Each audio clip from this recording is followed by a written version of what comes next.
పాఠశాలను తనిఖీ చేసిన మంత్రి లోకేష్ సదుపాయాలు, మధ్యాహ్న భోజనం, హాజరు, ఫలితాలపై సమీక్ష.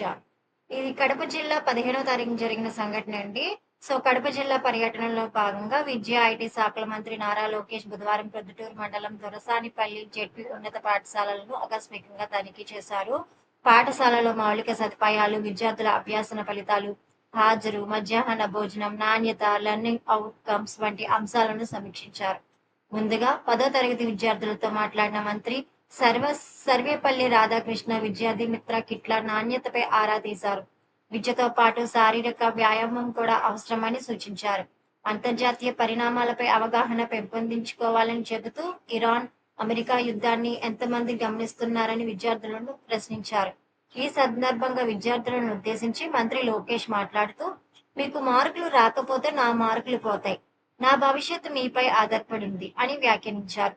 ప్రభుత్వ పాఠశాలల బలోపేతానికి ప్రభుత్వం కట్టుబడి ఉందని, పుస్తకాలు, యూనిఫామ్, షూలు, తల్లికి వందనం వంటి పథకాల ద్వారా విద్యార్థులకు అవసరమైన అన్ని సౌకర్యాలు కల్పిస్తున్నామని తెలిపారు.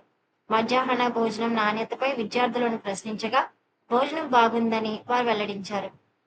ఐవీఆర్ఎస్ ద్వారా తల్లిదండ్రులు ఫీడ్బ్యాక్ ఎందుకు ఇవ్వడం లేదని కూడా మంత్రి ప్రశ్నించారు.